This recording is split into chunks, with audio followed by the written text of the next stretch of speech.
మొదటి వచనం తీసుకున్నారా?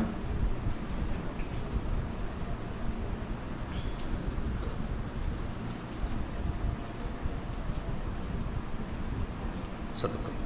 ఫిలిప్పీలో ఉన్న క్రీస్తు యేసునందలి సకల పరిశుద్ధులకును అధ్యక్షులకును పరిచారకులకును క్రీస్తు యేసు దాసులైన పౌలును తిమోతియును శుభమని చెప్పి వ్రాయున్నది. ఏమని రాశారు? 2వ వచనం. మన తండ్రియగు దేవుని నుండి ప్రభువు యేసుక్రీస్తు నుండి మీకు కృపయు సమాధానమును కలుగునుగాక. ఆమేన్. చిన్న ప్రార్థన చేసుకుందాం. ప్రేమగల తండ్రి, పరిశుద్ధుడా, మీకు వందనములు, స్తోత్రములు. నేను కూడా ఒకప్పుడు దూరస్తుడను, దౌర్భాగ్యుడను, పాపిని, ఎన్నిక లేనివాడను, నిరీక్షణ లేనివాడను. అట్టి నన్ను మీరు ప్రేమించారు. నన్ను రక్షించడం కొరకు పరలోకం నుండి భూమి మీదకి దిగి వచ్చారు. కల్వరి శిలువలో మీ ప్రాణం పెట్టారు. అమూల్యమైన మీ రక్తాన్ని నా కొరకు కార్చారు. నా ప్రతి పాపమును కడిగారు, పవిత్రపరిచారు. కేవలం నీ కృప చేత నన్ను రక్షించి నీ బిడ్డగా నన్ను అంగీకరించుకున్నారు. అప్పటి నుంచి ఇప్పటి వరకు మీ కృపలో నన్ను కాపాడుతున్నారు, భద్రపరుస్తున్నారు. ఇది నీ బిడ్డల మధ్య నిలబడడానికి కూడా ఒక మంచి అవకాశం ఇచ్చారు. కేవలం నీ కృప నైనా మీరిచ్చిన గొప్ప రక్షణకై నా స్తుతి ఆరాధన అర్పిస్తూ ముందున్న సమయాన్ని కూడా మా కొరకు దీవించమని, వాక్యాన్ని మా కొరకు ఆశీర్వదించమని, యోగ్యంగా మీ బలలో చేయడానికి సహాయం చేయమని యేసు పరిశుద్ధ నామమున ప్రార్థించి స్తుతించి వేడుకుంటున్నాను తండ్రి. ఆమేన్. ముందు వచ్చిన కథ చెప్తాను.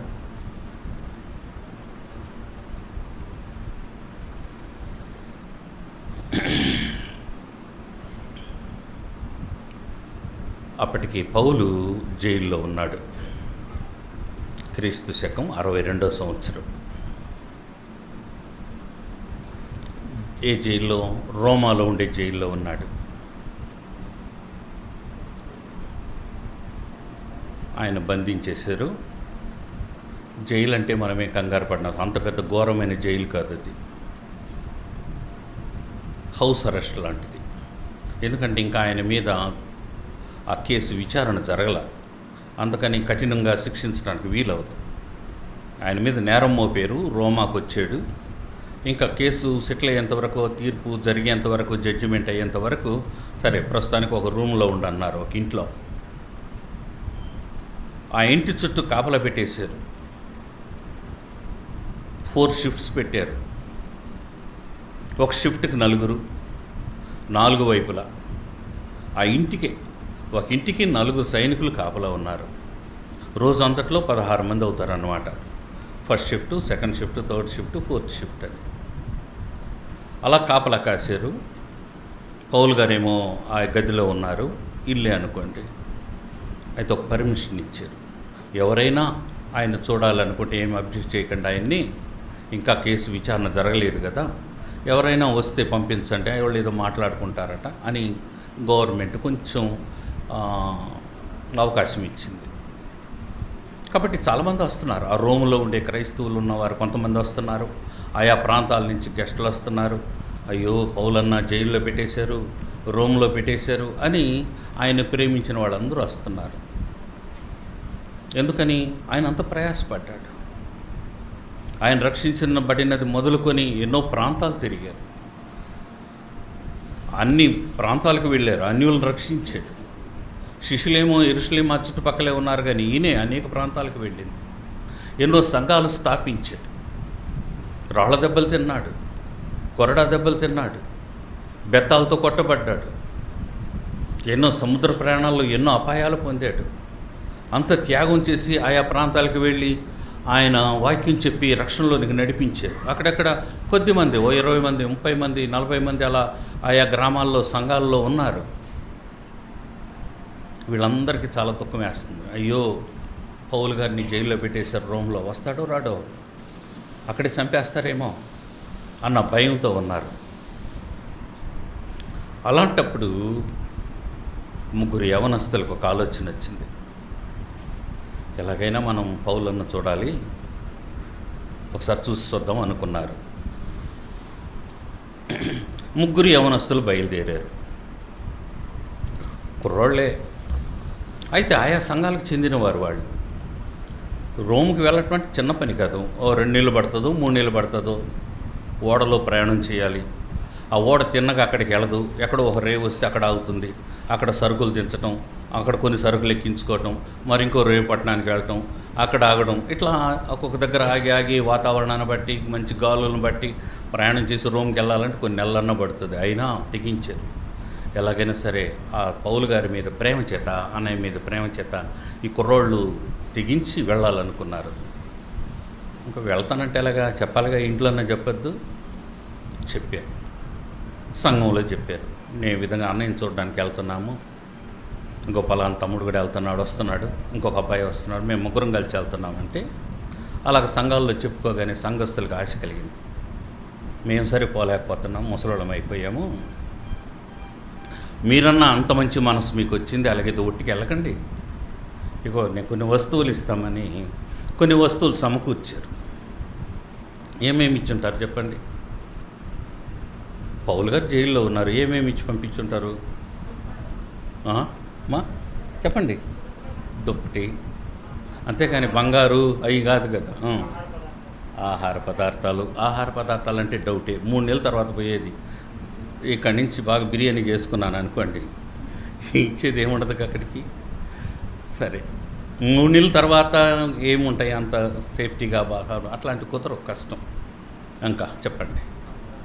వస్త్రాలు, ఇంకా ఆయనకు కావాల్సినటువంటి ఒకవేళ ఇంకేవైనా కొంత పైకం, అక్కడ ఏదైనా కొనుక్కోవటానికి వీలుగా కొంత పైకం, కొన్ని వస్తువులు ఇచ్చి పంపిస్తున్నారు. ఆయనకి ఏం అవసరమో. అందులో పౌలు గారి గురించి తెలిసిన వాళ్ళు చాలామంది, ఆయనకి ఒక బండలు వైట్ పేపర్లు ఇస్తే మంచిది అనుకునేవాళ్ళు కొంతమంది ఉన్నారు. నాకులాగా నేనంతా తిరిగేంత మా మనవడు తిప్పాడు బజారంతా. ఎందుకోసం అంటే పెద్ద పని ఏం కాదు, ఇట్లాంటి పెన్నుల కోసం. ఇదంతా 3 రూపాయలే ఈ పేనాల కోసం తిరిగాను నేను బజారంతా, దొరకలే. అంటే కొన్ని పెన్నులు నాకు ఇష్టమైనటివి, అంటే బాగా రాస్తాయి, నా చేతికి అనుకూలంగా ఉంటాయి. అలాగే పౌలు గారికి అట్లాంటి వస్తువులు ఏమైనా పంపించాలనుకున్నారేమో, తీసుకొని వెళ్ళారు. సంతోషంగా బయలుదేరారు, ప్రార్థన చేయించుకొని రోమ్ పట్టణం చేరిపోయారు. పౌలుని చూడంగానే ఇప్పుడు ఆయనకి ఎలా ఉంటుంది? ఆయనతోగా నన్ను ప్రేమించి నా దగ్గరకు వచ్చారా ముగ్గురు యవనస్తులు. ఆ వస్తువులు తీసుకున్నాడు, చాలా సంతోషించాడు. నన్ను ఇంకా ఇంతగా ప్రేమిస్తున్నారా అనుకొని వాళ్ళతో చాలా సంతోషం గడిపాడు. వీళ్ళు కూడా ఆయనకు పరిచర్య చేశారు. కొద్ది రోజులు చేశారు అనుకుందాం. కొద్ది రోజులు చేసిన తర్వాత ఇంకెంతకాలం ఉండగలరు? మళ్ళీ వచ్చేయాలిగా బ్యాక్. మళ్ళీ బయలుదేరుతున్నారు. పౌలంతా చెప్పారు, పౌలన్నా మేము వెళతామన్నా చాలా రోజులు అయిపోయిందిగా, ఇంకా మా గురించి కంగారు పడుతుంటారేమో పెద్దలు, కాబట్టి మేము వెళ్ళాలి కదా అంటే, మంచిది బాబు వెళ్తురులే, అయితే ఒట్టిగా మిమ్మల్ని ఎలా పంపించేది నేను? మీరు నా కోసం ఇన్ని తెచ్చారు, ఇప్పుడు నేను ఒట్టిగా పంపను, కొద్ది రోజులు ఆగండి అని ఏమిస్తాడా అనుకుంటున్నారు. ప్రార్థన చేశాడు పౌలు. ప్రార్థన చేసిన తర్వాత మంచి తలంపు దేవుడిచ్చాడు.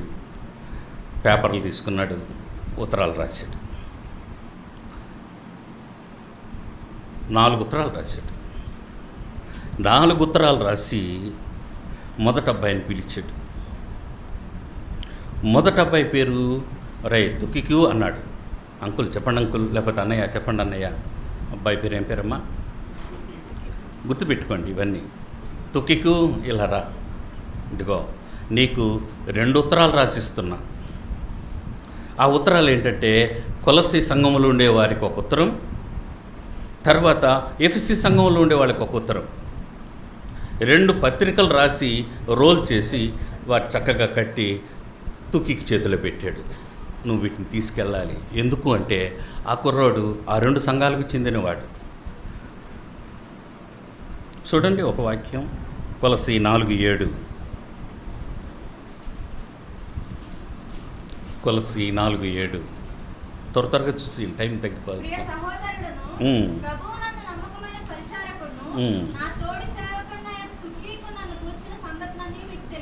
చూసారా, తుకికి వస్తున్నాడు మీ దగ్గరికి. ఆ ఉత్తరంలో ఉండే మాట అన్నమాట అది. ఆ పత్రికలోనిగా మనం చదువుతున్నాం, కొలస్సీ పత్రికలో. కాబట్టి తుకికు నా విషయాలన్నీ మీకు చెప్తాడు అని ఆ ఉత్తరంలో ఆ మాట కూడా రాసి పంపించాడు. ఎఫ్సి 6:21. మీరును నా క్షేమ సమాచారం అంతా తెలుసుకుంటప్పుడు ప్రియ సహోదరుడును ప్రభువునందు నమ్మకమైన పరిచారకుడైన తుకికు నా సంగతులన్నీ మీకు తెలియజేయండి. తుకికు వస్తున్నాడు మీ దగ్గరికి, నా విషయాలన్నీ మీకు చెప్తాడని ఎఫెసులో ఉండే సంఘానికి కూడా ఉత్తరంలో రాశాడు. ఎఫెసీలకు రాసిన పత్రికలో ఆ మాట కలిపాడు. కాబట్టి దీన్ని బట్టి ఏం అర్థమైపోయిందంటే మనకు, ఓహో, కొలసీలకు రాసిన పత్రిక, ఎఫెసీలకు రాసిన పత్రిక తుకికి చేతిలో పెట్టి ఆ 2 పత్రికలు అతని దగ్గర పంపిస్తున్నాడు అన్నమాట. ఇంకొక అబ్బాయిని పిలిచాడు. రే ఎఫ్రదీతు అన్నాడు. అంకుల్ చెప్పండి అంకుల్, ఆ అబ్బాయి అన్నాడు. రెండవ అబ్బాయి పేరు ఏం పేరమ్మా? ఎఫ్రదీతు. ఎఫ్రదీతు చేతిలో ఒక ఉత్తరం రాసి పెట్టాడు. ఏ ఉత్తరము అంటే ఫిలిప్పీ సంఘానికి చెందిన వాడు కనుక ఫిలిప్పీలకు ఒక ఉత్తరం రాసి పెట్టాడు. ఇప్పుడు మనం చదువుకున్న ఉత్తరం పత్రిక పౌలు రాసిందే. ఆ పత్రిక ఎవరి ద్వారా పంపిస్తున్నాడు? ఎఫ్రదీతు వల్ల. చూడండి, ఫిలిప్పీ 4:18. మీరు పంపిన వస్తువులు ఎఫ్రదీతు వలన. చూసారా, ఆ మాట కూడా మెన్షన్ చేశారనమాట. మీ సంఘం నుంచి ఎఫ్రదీతు దగ్గర నాకు ఇన్ని వస్తువులు పంపించారు అని ఆ మాట రాసినప్పుడు ఈ పత్రిక ఎఫ్రదీతు చేతిలో పెట్టి నువ్వు అక్కడికి తీసుకెళ్ళి చదివించు. ఇంకొక అబ్బాయి చిన్నోడే, ఆయన పాపం నల్ల పిల్లోడు, నల్లటోడు, నీగ్రో బాలుడు, బానిస, ఒనేసిము ఇలా రా అన్నాడు. అయ్యా చెప్పండి అయ్యా, ఇంకా ఆయన భాష అలాగే ఉంటుందిగా, చెప్పండి అయ్యగారు, ఈరోజు నుంచి నువ్వు నా బిడ్డవురా, అయ్యగారేంటి దాసుడేంటి, ఇంకా నా బిడ్డతో సమానము నువ్వు, నా ప్రాణం వంటి వాడు నువ్వు. ఇక్కడికి వచ్చిన తర్వాత మారు మనసు పొందావు, పారిపోయి వచ్చావు యజమాని దగ్గర నుంచి, తప్పు చేసి వచ్చావు. కానీ భయపడకు, నేను ఉత్తరం రాస్తున్నా, ఆ యజమానికి ఇవ్వు. ఎవరు యజమాని? ఫిలోమోన్కి ఎత్తిపోయి ఆ ఉత్తరం ఇవ్వు. నీ గురించి ఇందులో రాశానులే, ఏమనడు నిన్ను. కాబట్టి నువ్వు అక్కడికి వెళ్ళి నమ్మకంగా ఉండు. నువ్వు ఇక్కడ ఏం నేర్చుకున్నావో నా దగ్గర, ఇప్పుడు ఎలాగున్నావో అక్కడ కూడా అలాగే ఉండాలని ఫిలోమోనుకు ఉత్తరం రాసి ఆ ఫిలోమోను పత్రికను ఆ అబ్బాయి చేతిలో పెట్టి భద్రంగా తీసుకెళ్ళండి అని సాగనంపాడు. అలాగే ప్రార్థన చేయించుకున్నారు, బయటకు వచ్చేసారు. మరలా ఓడికి వారి పట్టణాలు చేరారు. ఇప్పుడు చెప్పండి, ఇంతవరకు విన్న దాని మీద ప్రశ్న, ఎన్ని పత్రికలు? 4. ఎంతమంది? 3. ఎవరెవరి దగ్గర ఏ పత్రికలు? తుకికు దగ్గర ఏ పత్రికలు? కొలస్సీ, ఎఫెసీ. ఎఫ్రదీతు దగ్గర ఫిలిప్పీ పత్రిక, ఒనేసిము దగ్గర ఫిలోమోను పత్రిక. వీటిల్లో సంఘాలకు రాసిందేమో కొలస్సీ, ఎఫెసీ, అలాగే ఫిలిప్పీ, సంఘంలో ఉండే వారందరికీ రాశాడు. అయితే ఫిలోమోను పత్రిక ఎవరికి? పర్సనల్, అది పర్సనల్ లెటర్ అన్నమాట. కాబట్టి పర్సనల్ లెటర్ అటు పెడదాం. ఇంకెన్ని పత్రికలు ఉన్నాయి ఇప్పుడు మన దగ్గర? 3 పత్రికల గురించి చూడాలి. ఇప్పుడు ఈ 3 పత్రికలు మన ముందు పెట్టుకోవాలి. ఏ పత్రికలు? సరే, ఆర్డర్లో పెడదామా? ఎఫెసీ, ఫిలిప్పీ, కొలస్సీ. ఈ 3 పత్రికల ఆర్డర్లో పెట్టుకుంటే, ఈ 3 పత్రికలను పెట్టుకుంటే ఈ పత్రికలు ఏ రాశాడా అని మనం ప్రశ్నించవచ్చు. నేను నా బొట్టోళ్ళు అయితే మన బొట్టోళ్ళు అయితే ఏం చేస్తామంటే, ఓపిక ఉండదుగా, ఏదో ఒకటి, నేను క్షేమంగా ఉన్నాను, భద్రం నా కోసం ప్రార్థించండి, మీరు నాకు పంపించారు, ఇంకా అవకాశం ఉంటే ఎప్పుడన్నా ఏమైనా పంపించండి అని రాసి జెరాక్స్ చేసి మళ్ళీ 3 రాసేది, జెరాక్స్ చేసి ఆ జెరాక్స్ కాపీలు వాళ్ళ చేతులు పెట్టేసేవాళ్ళం. మేము అంత బద్ధకస్తులు. మనం పౌలు అలా కాదు. దైవజనుడు వాళ్ళ మీద ప్రేమ కలిగిన వాడు, ప్రతి సంఘాన్ని గురించి కన్నీరు కార్చేవాడు. వాళ్ళకి ఏం అవసరమో, ఏంటి కావాలో, ఏ స్థాయిలో ఉన్నారో, వాళ్ళ ఆత్మీయ జీవితం ఎలా ఉందో తెలిసినవాడు కనుక ఎంతో ఆసక్తితో ప్రభువుని అడిగి చక్కగా వాళ్ళకి అవసరమైనటువంటి ఉత్తరాన్ని పత్రికల రూపంలో వాళ్ళకు రాసి పంపిస్తూ ఉన్నాడు. మరి ఏమి రాశాడు అంటే 3 పత్రికల్లో 3 ప్రాముఖ్యమైన విషయాలు కనపడతాయి. ఏంటి అని గుర్తుపెట్టుకోవడానికి పిల్లలు ఉన్నారు కాబట్టి పిల్లలను ఉద్దేశించి చెప్తాను. నేను అంటాను, సైన్స్లో మీరు నేర్చుకుంటాం చిన్నప్పుడే, శరీర భాగాలు ఎన్ని? ప్రధాన భాగాలు ఎన్ని? ప్రధాన భాగాలు 3. తల, ఉమ్మండేమో, అయ్యో మీరు మర్చిపోయారా, 3 తరగతులను ఉంది ఇది. కాళ్ళు చేతులు పెద్దోళ్ళన్న గుర్తుపెట్టుకున్నారేమో. తల, మొండెము, కాళ్ళు చేతులు, శరీర భాగాలు ఏంటంటే ఈ మూడే చెప్తాం మనం. అట్లా అనిపించింది నాకు. కాబట్టి ఈ 3 పత్రికలు కూడా 3 భాగాలు ఉన్నాయన్నమాట అనిపించింది. కాబట్టి ఏం చెప్తాడా, ఏం రాశాడు అని చూస్తే కొలసీలకు ఏం రాశాడు అని చూద్దాం అనుకున్నాను. కొలసీలకు రాసినటువంటి పత్రికలో ఒక మాట చెప్తాను ఇప్పుడు. 1వ అధ్యాయం 18వ వచనం. ఇది ప్రాముఖ్యమైన మాట. కొలస్సీ పత్రిక యొక్క ముఖ్యోద్దేశం లేకపోతే మూల వాక్యం ఏమిటి అంటే, ఆ పత్రిక అంతా కూడా దాని భావం ఏంటంటే సంఘమునకు శిరస్సు యేసు ప్రభు తల. మనమందరం శరీరం అయితే మనకు శిరస్సు ఎవరు? ప్రభు, యేసు ప్రభు. కాబట్టి ఆ సంఘానికి రాస్తున్నాడు, సంఘస్థులారా, దేవుని పిల్లలారా, ప్రభువు మీకు శిరస్సు. శిరస్సు అనగానే ఆ శిరస్సుకు మీరు లోబడి ఉండాలి. సో అలాగే లోబడి ఉంటాము. శిరస్సు నీకు నమస్కారం అటా పోయి చేయకూడదు. మొండెం ఎక్కడ ఉండాలి? మళ్ళా శిరస్సుకు అంటుకునే ఉండాలా, అది వేరే అవ్వకూడదు. శిరస్సుని అతుక్కొని ఉండాలి. 18వ వచనంలోనే ఉంటుంది అనమాట. శిరస్సును హత్తుకునే వారు ఎవరైనా ఉన్నారేమో, మీరు శిరస్సును హత్తుకొని ఉండండి, ఆ శిరస్సుకు లోబడి ఉండండి. కాబట్టి కొలసీ పత్రిక ముఖ్యోద్దేశం, ఆ పత్రిక మూలాంశం ఏమిటి? శిరస్సు, తల. ఇప్పుడు ఎఫెసీ పత్రిక వద్దాం. ఎఫెసీ పత్రికలు ఏ రాశాడు అంటే 1వ అధ్యాయం 23వ వచనం. ఆ సంఘము ఆయన శరీరం అంటే మొండెం అనుకుందాం. ఈ మొండెంలో కాళ్ళు చేతులు కూడా వచ్చేస్తున్నాయి. కాబట్టి ఈ తల కాకుండా మిగతా భాగమంతా మొండెం అనుకుంటే, శరీరం అనుకుంటే, మన సంఘాన్ని దేంతో పోలుస్తున్నాడు అక్కడ? శరీరం. శిరస్సు ప్రభు అయితే మనమంతా ఎవరు? శరీరము. శరీరంలో ఏమేమి ఉన్నాయి? బోల్డ్ ఉన్నాయి. చేతులు, కాళ్ళు, కళ్ళు, ముక్కు, చెవి ఇవన్నీ కనబడుతున్నాయి, అవయవాలన్నీ ఉన్నాయి. అయితే ఎప్పుడు గొడవలు వేసుకో, కలిసిమెలిసి ఉంటాయి. ఈ పత్రిక సారాంశం అంతదే. శరీరంలో అవయవాలు ఎలాగా ఐక్యంగా ఉన్నాయో, కలిసి ఉన్నాయో, వాటి బాధ్యతలు నిర్వర్తిస్తున్నాయో, అలాగే సంఘంలో మీరు అలా ఉండాలి అని ఎఫెసీ సంఘానికి ఉత్తరం రాశాడు. అర్థమైందా? ఇంకొక పత్రిక మిగిలిపోయింది. శిరస్సు అయిపోయింది, శరీరం అంతా అయిపోయింది, కాళ్ళు చేతులు కూడా ఇందులోకి వచ్చేసినాయి. మరి ఫిలిప్పీ పత్రిక ఏం రాయాలి అనుకుంటే పౌలుకు ఒక మంచి తలంపు వచ్చింది. శరీరం ఉంది, శిరస్సు ఉంది. శిరస్సు చెప్పిన మాట శరీరం చేయాలంటే శరీరానికి ఇంకొకటి భాగం ఉండాలి, మనస్సు ఉండాలి. మనస్సు ఉంటే కదా, అవునా కదా? ఇక్కడ శిరస్సు ఎవరో ఒకరు ఉన్నారనుకోండి, నాన్న పోయి ఆ కుర్జీలు సరిచేయరా అంటే నీకు మంచి మనసు లేకపోతే ఏం చేస్తావు? వింటానే ఉంటావు, గమ్మనే ఉంటావు, పోవు. కానీ ఏం కావాలి ఇప్పుడు? మనస్సు ప్రాముఖ్యమైంది. శిరస్సును శరీరానికి అనుసంధానం చేసేది, అంతేనా? భక్తునికి దేవునికి అనుసంధానం అగరబత్తి అంట. అట్లా వాళ్ళు భలే అడ్వర్టైజ్మెంట్ పెట్టారు.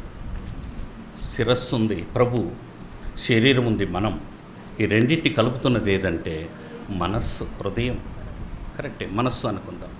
కాబట్టి ఫిలిప్పీ పత్రికలో ఏం రాయాలనుకున్నాడంటే మనస్సును గురించి రాద్దాం అనుకున్నాడు. 2వ అధ్యాయం 5వ వచనం. క్రీస్తు యేసునకు కలిగిన ఈ మనస్సు మీరును కలిగి ఉండండి. ఆ సంఘానికి రాస్తున్నాడు. మీరు శిరస్సుకు లోబడేవారే, మీకు శిరస్సు ప్రభువే. అయితే మీరు ఎలాంటి మనస్సు కలిగి ఉండాలి అంటే క్రీస్తు యేసు కలిగిన మనస్సు మీరు కలిగి ఉండాలి. ఇది ఈరోజు మనం ధ్యానం చేస్తున్నది. కాబట్టి ఇప్పుడు ఫిలిప్పీ పత్రిక గురించి మనం వచ్చినప్పుడు ఈ ఫిలిప్పీ పత్రికను ఎవరు తీసుకొచ్చారు? ఎపఫ్రోదితు తీసుకొచ్చాడు రోమ్ నుంచి. రోమ్లో రాశాడు పౌలు. తీసుకొని వచ్చి ఫిలిప్పీ సంఘానికి ఇచ్చాడు. అందరూ చదువుకున్నారు, చదివి వినిపించక విన్నారు. వింటే అందులో ఏంటి సారాంశం అంటే ఏమని చెప్పాడు పౌలు? క్రీస్తు యేసును కలిగిన మనస్సు మీరు కలిగి ఉండాలి. ఒక లైన్లో రాయలా. ఎన్ని అధ్యాయాలు రాశాడు ఆయన? 4 అధ్యాయాలు రాశాడు. ఈ మాట కోసం 4 అధ్యాయాలా అని కూడా ప్రశ్న వచ్చింది. 4 అధ్యాయాల్లో ఈ మాటను ఏమని రాసి ఉంటాడు అని చూస్తే 1వ అధ్యాయం చూద్దాం. 1వ అధ్యాయంలో క్రీస్తు యేసును కలిగిన మనస్సు ఎలాంటిది అంటే 27-28 వచనాలు. నేను వచ్చి మిమ్మల్ని చూచినను, రాకపోయినను, మీరు ఏ విషయంలోనూ ఎదురు అందరూ ఒక్క భావముతో సువార్త విషయ పక్షమున విశ్వాస పక్షమున పోరాడుచు అండర్లైన్ చేసుకోండి. ఏక మనస్సు గలవారై నిలిచి ఉన్నారని నేను మిమ్మల్ని గూర్చి వినులాగున క్రీస్తు సువార్తకు తగినట్లుగా. అంటే ఏం కోరుకుంటున్నాడు మొదటి అధ్యాయంలో? ఏక మనస్సు కలిగి ఉండండి.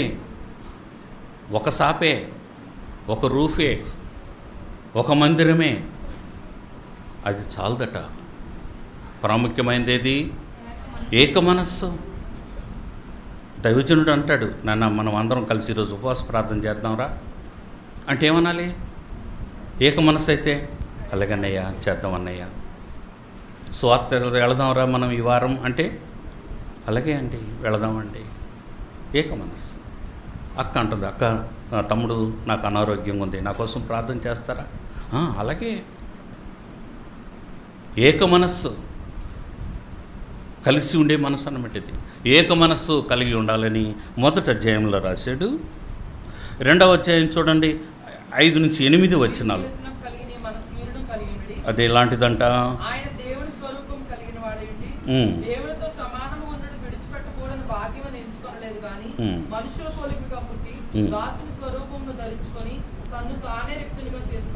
మరియు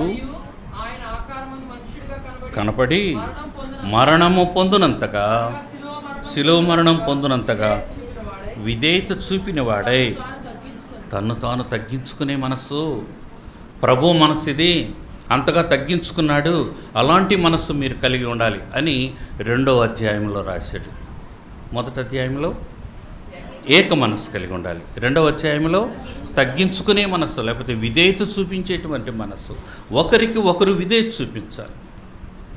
నేనేంటి నీకు లోబడేది, నేనేంటి నీ మాట వినేది, నేను ఎప్పటి నుంచో ఉన్నవాడిని, నేను ఎప్పటి నుంచో ఉన్నదాన్ని, మీరు నా మాట వినాలని కాదు. ఇది నిజంగా ఆయన సంఘమైతే, ఆయన మనసు కలిగిన వారమైతే ఒకరికొకరు మనం విధేయత చూపించుకుంటాం, మనల్ని మనం తగ్గించుకుంటాం, ఇతరులను హెచ్చిస్తాం, గణపరుస్తాం, మనల్ని తగ్గించుకుంటాం. ఇది 2వ అధ్యాయంలో రాసుకుంటూ వచ్చాడు. 3వ అధ్యాయంలో చూడండి, 3వ అధ్యాయం 19-20 వచనాలు.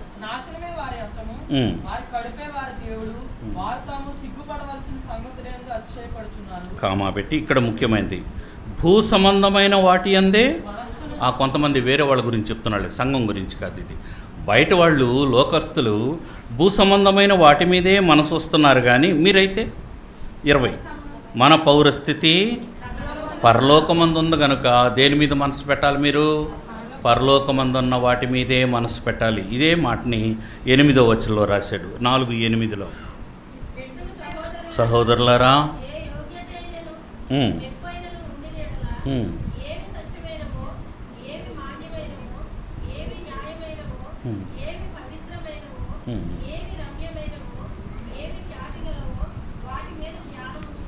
చూసారా? ఇప్పుడు ధ్యానం ఉంచండి అంటే మనసు ఉంచండి అని. కాబట్టి సంఘానికి ఎలాంటి మనసు ఉండాలి అంటే పరసంబంధమైన వాటి మీద మనస్సు. భూ సంబంధమైన వాటి మీద మనస్సు ఇంకా మనకు ఉండటానికి వీలు లేదు. వాళ్ళకైతే ఉంటుంది, ఎప్పుడు ఏం సంపాదించుకుందామా, ఇదేంటిది, ఒక కారే ఉంది, ఈ కారు బాగలేదు, ఇది తీసేసి కొత్త కారు తీసుకుంటే బాగుండు, లేకపోతే అది తీసుకుంటే బాగుండు, ఇది అంత భూ సంబంధంగా నేను గొప్పగా ఉండాలంటే వీటి మీద ఉంటుంది. రాశాడుగా, భూ సంబంధమైన వాటి అందే వాళ్ళు మనసు వస్తారు, వాళ్ళ గతి ఏంటో రాశాడు. కానీ మనం పౌరస్థితి పరలోకమందు ఉంది. మనము పరలోక సంగతుల మీద మనస్సు ఉంచాలి. అవి ఏవి సత్యమైనవో, మాన్యమైనవో, న్యాయమైనవో, పవిత్రమైనవో, ఏవి రమ్యమైనవో, ఏవి ఖ్యాతి గలవో వాటి మీద ధ్యానం ఉంచుకోండి. రక్షించబడిన తర్వాత, సంఘముగా మనం కూడుకున్న తర్వాత మన మనసులోకి ఇలాంటి ఆలోచనలు రావాలి. ఏం చేస్తే దేవునికి ఇష్టమవుతుంది? ఇప్పుడు నేను ఎలా నడుచుకుంటే దేవునికి ఇష్టం? ఇప్పుడు నేనేం చేయాలి? వాటి మీద మనస్సు ఉంచగలిగితే దేవుడు ఎంత సంతోషిస్తాడో. ఇది 3వ అధ్యాయంలో రాశాడు. ఇంకొక అధ్యాయం మిగిలిపోయింది. ఆ అధ్యాయంలో ఏ రాశాడు చూద్దాం అనుకుంటే 4వ అధ్యాయం 17-18 వచనాలు.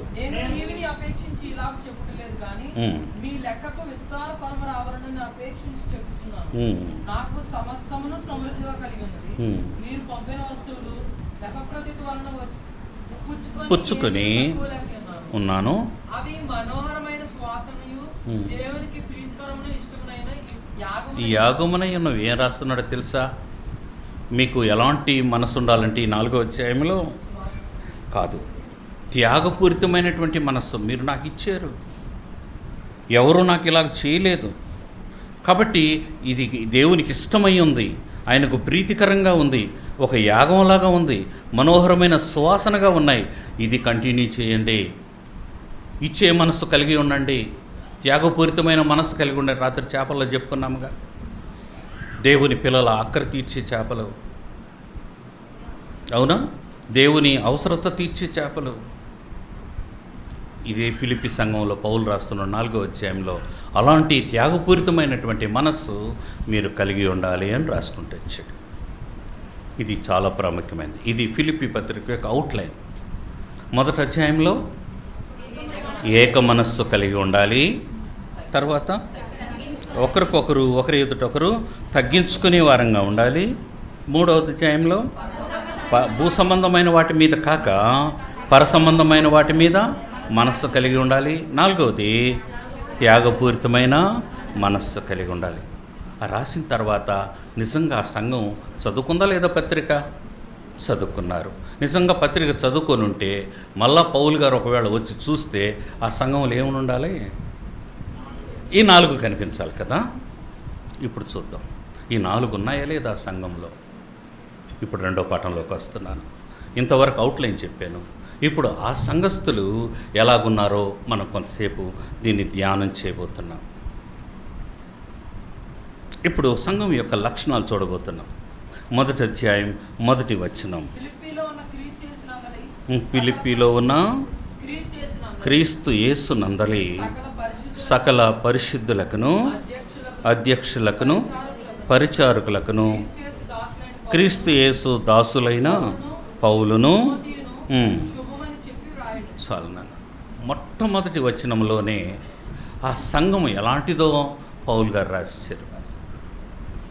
ఏం రాశాడు? ఫస్ట్ లైన్లో పరిశుద్ధులు. ఆ సంఘంలో సకలమైన పరిశుద్ధులు, సకల పరిశుద్ధులు, మైనా లేదు, సకల పరిశుద్ధులు. ఇక్కడ కొంచెం మనసు పెట్టండి అమ్మా, కొంచెం ఆగుతాను ఇక్కడ ఈ వచనం దగ్గర. సంఘము అంటే మొదటి లక్షణం ఏంటో తెలుసా? అక్కడ ఎవరు ఉంటారు? పరిశుద్ధులు ఉంటారు. పాటలు పాడే ఉంటారు అంటే కొంచెం డౌటే. డ్యాన్స్ చేసేవాళ్ళు ఉంటారు అంటే ఇంకా డౌటే. అవునా కాదా? అలాంటి వారుగా సంఘం అనబడదు. అది సంఘము అంటే ప్రభు చెప్పిన మాట ఇక్కడ ఈ వచనాన్ని బట్టి ఎవరు పరిశుద్ధులై ఉంటారో, ఎక్కడ వారందరూ చేరుకుంటారో అది ఆయన సంఘం. ఒకరు ఇద్దరు పరిశుద్ధులు మీద అందరూ లోకస్తులు ఉంటే ఆ సంఘం అని పిలుస్తాడు ఆయన? పిలవలేడు. కనుక సంఘానికి ఉండవలసిన మొట్టమొదటి లక్షణం పరిశుద్ధత. అది ప్రభు మన దగ్గర నుంచి కోరుతున్నది. ఆది కాండం నుంచే ప్రారంభమైంది ఇది. వారు పరిశుద్ధులుగా ఉండాలని ఆయన కోరుకుంటున్నాడు. 3వ అధ్యాయంలో తప్పిపోయారు, మళ్ళా దానికోసం ఆయన ప్రణాళిక 3వ అధ్యాయంలో చేశాడు. అప్పటి నుంచి ఆయన ఆశిస్తున్నాడు సంఘం పరిశుద్ధంగా ఉండాలి, పరిశుద్ధంగా ఉండాలి. నిర్గమకాండంలో బలి అర్పించాడు. లేవి కాండంలో వాళ్ళకి ఒక చక్కటి ఆజ్ఞ ఇచ్చాడు, నేను పరిశుద్ధుడను కనుక మీరు కూడా పరిశుద్ధులై ఉండాలి. లేవి కాండంలో ఎన్నిసార్లు రాశాడు ఆ మాట? ద్వితీయోపదేశ కాండంలో మళ్ళీ రిపీట్ చేశాడు. ఇలా బైబిల్ అంతట్లో పరిశుద్ధులై ఉండాలి, పరిశుద్ధంగా ఉండాలి, పరిశుద్ధంగా ఉండాలి, ప్రత్యేకంగా ఉండాలి. ఇది కూడా ఆ పదం ఒకటే, ప్రత్యేకంగా ఉండాలి. కొత్త నిబంధనకు వచ్చినా కూడా అదే, పాత నిబంధనలు అదే. ఎందుకు పరిశుద్ధంగా ఉండాలి అని క్వశ్చన్ వచ్చేస్తుంది ఇప్పుడు. ఎందుకు దాని మీద ప్రభు ఎంత గట్టిగా మాట్లాడుతున్నాడు? పరిశుద్ధంగా ఉండాలి, పరిశుద్ధంగా ఉండాలి అని ఎందుకు అంటున్నాడు అంటే మనకు పేతురు రాసిన మొదటి పత్రికలో మన కారణం కనిపిస్తుంది. పేతురు రాసిన మొదటి పత్రిక 1వ అధ్యాయం 14, 15, 16 వచ్చిన అది కారణం. నేను పరిశుద్ధుడైన ఉన్నాను గనుక మీరును అంతే, ఇంకేం చెప్పాల. కారణం చెప్పాడు. ఎందుకు పరిశుద్ధులుగా ఉండాలట అంటే ఆయన పరిశుద్ధుడు గనుక. ఆన్సర్ దొరికిందా? ఇంకొక క్వశ్చన్ వేస్తాను, ఎంత పరిశుద్ధులుగా ఉండాలి? ఎంత పరిశుద్ధులుగా ఉండాలి? 16వ వచనం, అందుకు చదవ. కాగా మీరు విధేయులకు పిల్లలై, మీ పూర్వపు అజ్ఞాన దశలో మీకుండిన ఆశలను అనుసరించి ప్రవర్తింపగా మిమ్మును పిలిచినవాడు పరిశుద్ధుడైన పిలిచినవాడు పరిశుద్ధుడైన ఆ ప్రకారం ఉండాలంటే ఎంత పరిశుద్ధత అంటే, నా ప్రభు ఎంత పరిశుద్ధుడో నేను కూడా అంతే పరిశుద్ధుడై ఉండాలని కోరుకుంటున్నాడు ఆయన. అంటే ఆ మెజర్, ఆ స్థాయి. మొదటిదేమో కాజ్, ఎందుకు నువ్వు పరిశుద్ధుడై ఉండాలి? ఆయన పరిశుద్ధుడు కనుక. మరి నువ్వెంత పరిశుద్ధుడై ఉండాలి? ఆయన అంత ఉన్నాడు, నువ్వెంత పరిశుద్ధుడై ఉండాలి? ఆయన ఎంత పరిశుద్ధుడో అంత పరిశుద్ధతలోనికి రావాలి. ఆయన పరిశుద్ధుడై ఉన్నంత ప్రకారం నీవును పరిశుద్ధుడై ఉండాలి. అర్థమైందా? ఈ వచనాల్లో ప్రభువు నేర్పిస్తున్న పాఠం. సంఘము అంటే అది పరిశుద్ధమైనదైతేనే సంఘం అనిపిస్తుంది. కొరింథు సంఘం పరిశుద్ధమైన సంఘం అని పిలిచాడు, కానీ అది పాడైపోయింది కొంతకాలం తర్వాత. 5వ అధ్యాయంకి వచ్చేటప్పటికి అది భ్రష్టమైపోయింది. ఎంత దుఃఖపడ్డాడో. గలతీ సంఘం కూడా అలాగే ఉండింది, పరిశుద్ధమైన సంఘంగానే. మనకు మొదటి వచనాల్లో ఆ పరిశుద్ధత అనేది కనిపిస్తూ వచ్చింది. కానీ గలతీ సంఘానికి వచ్చేటప్పటికి 3వ అధ్యాయంకి వచ్చేటప్పటికి అది కూడా పాడైపోయింది. అందుకే 4వ అధ్యాయం ఏడ్చాడు, మళ్ళా నాకు ప్రసవ వేదన కలుగుతోంది మిమ్మల్ని బట్టి. ఏంటి ఇంత త్వరగా మీరు పడిపోతారా? సహజం జరగడానికి అవకాశం ఉంది. తన పరిశుద్ధ రక్తం చేత మిమ్మల్ని కడిగాడు. పరిశుద్ధ రక్తం చేత మనలను పవిత్రపరచడమే కాదు, ఆయన పరిశుద్ధులుగా తీర్చాడు మనలను. పరిశుద్ధులుగా తీర్చబడినటువంటి మనం అలాగే ఉండాలని ప్రభు కోరుకుంటుంటే, కొంతకాలం అలాగుండి మరలా లోకంలో కలిసిపోతే, పరిశుద్ధతను కోల్పోతే నిజంగా ఆయన సంఘము అనిపించదు. కనుక సంఘమునకు ఉండవలసిన ప్రధాన లక్షణం ఏమిటంటే పరిశుద్ధత. కాబట్టి ఫిలిప్పి సంఘం ఎలా ఉంది? పరిశుద్ధం. ఎంత సంతోషం వేస్తుందో పౌలుకి. చూడండి, యెహెజ్కేలు గ్రంథం 43వ అధ్యాయం 12వ వచనం, సంఘానికి ఇచ్చిన నిర్వచనం అక్కడ కనపడుతుంది. అమ్మ, ఆ మందిరం గురించిన ఇంకొక మాట మనం పర్సనల్గా నా మనసులో పెట్టుకుంటాను. హెబ్రోను మందిరాన్ని గురించినటువంటి విధి ఏమనగా, మాదేమో హెర్మోను మందిరం. హెర్మోను మందిరాన్ని గురించినటువంటి విధి ఏమనగా, చదవండి. ఏ మందిరం? మీరు చెప్పుకోవాల్సిన మందిరం ఏది? మనది హెబ్రోను మందిరం గురించి ఈ విధి ఏమనగా, అతి పరిశుద్ధంగా ఉండాలి ఈ స్థలమంతా. మందిరమును గూర్చిన విధి ఇదియే. ఎంత గొప్ప మాట అండి అది. అంత పరిశుద్ధంగానే ఉండాలట. ప్రభు పరిశుద్ధమైన స్థలాల్లో నేను నివసించేవాడు కదా. యెషయా 57:15 మనం అదే చూస్తాం. ఆయన మహాగణుడు, మహోన్నతుడు, పరిశుద్ధ స్థలములలో నివసించేవాడు. అక్కడ సరే పరిశుద్ధంగా ఉంది పరలోకం. మరి భూమి మీద పరిశుద్ధ స్థలం ఉంటే లేకపోతే ఎలాగా? ఎట్టయినా సర్దుకో అంటే సర్దుకోడు ఆయన. ఇక్కడ కూడా అదే అంటున్నాడు, నేను పరిశుద్ధుడను, నేను మీ మధ్యకు రావాలంటే ఇక్కడ నేను కోరుకునేది ఏంటి? పరిశుద్ధత. మీరున్న స్థలము పరిశుద్ధంగా ఉండాలి. ద్వితీయోపదేశకాండంలో ఆ మాటే హెచ్చరించాడు. చూడండి, ద్వితీయోపదేశకాండం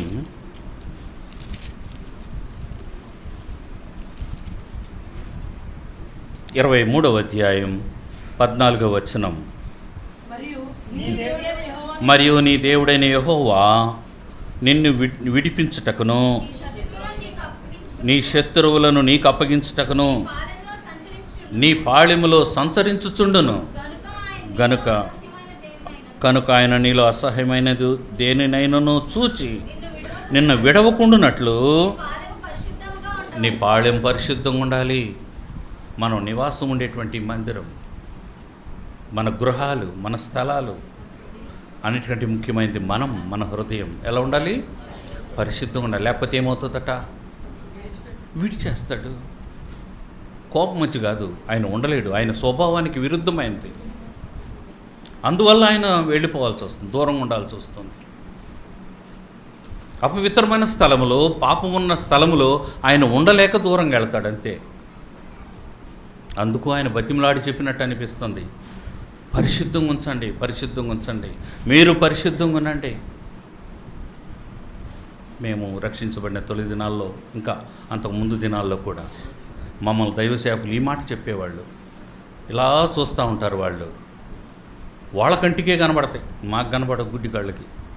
చూడు ఆ బూజు ఉంది, దేవుడు ఏమన్నాడు చూడండి, చూడు ఆ పేపర్లు అక్కడ పడేస్తున్నారు, టీ కప్పు ఎవరో ఆడబడేస్తున్నారు ఏంటి. అంతవరకు వస్తూనే ఉంటాం, పోతూనే ఉంటాం, తిరుగుతూనే ఉంటాం, మనకు కనబడబోయి. ఎందుకు నేర్పించారు ఇవి? ఆయన మందిరం అనగానే ఒక లక్షణం కనిపించాలి అక్కడ. ఎవరికైనా బయట నుంచి ఎంత పరిశుభ్రంగా ఉంది, పవిత్రంగా ఉంది ఈ స్థలం అనిపించాలి. ప్రభు కోరేది కూడా అదే. ఒకళ్ళు ఫిజికల్గా కాకపోయినా ఆత్మీయంగా అయినా కూడా మన హృదయమైన అలా ఉండాలని కోరుకుంటున్నాడు. కాబట్టి సంఘానికి ఉండవలసిన మొదటి లక్షణం పరిశుద్ధత. ఫిలిప్పి సంఘం ఎలాంటిదంట? పరిశుద్ధమైంది. ఒకవేళ నేను అనొచ్చు, ప్రభువా నువ్వేమనుకోవకు ప్రభువా, నేను భలే పాట పాడతాను ప్రభువా, ఒక మంచి పాట పాడతాను ప్రభు అంటే, ప్రభు ఏమంటాడో తెలుసా? అబ్బాయి నీ పాట కాదు నేను నాకు అవసరం, నువ్వు పరిశుద్ధంగా ఉన్నావా చెప్పు నాకు అంటాడు. అర్థమవుతుందా? ఆయనకి నా పాట ఇష్టం, నేను పాట పాడడం ఇష్టమా, నేను పరిశుద్ధంగా ఉండటం ఇష్టమా? అర్థమవుతుందా? ప్రభు నేను భలే ప్రసంగాలు చేస్తాను ప్రభు అంటే, నీ ప్రసంగాలు నాకెందుకు నాయనా, నువ్వు పరిశుద్ధంగా ఉండటమే నేను కోరుకునేది అంటాడు. అట్లా అప్లై చేసుకోండి అందరూ. నీ దగ్గర నుంచి ప్రభు కోరుతున్నది పరిశుద్ధత. అట్టి మనసుతో మనం ప్రభు వల్ల చేయాలి. ఇది మొదటి లక్షణం. పరిశుద్ధంగా ఉండటానికి పిలిచాడు. నిన్ను పిలిచినవాడు పరిశుద్ధుడు.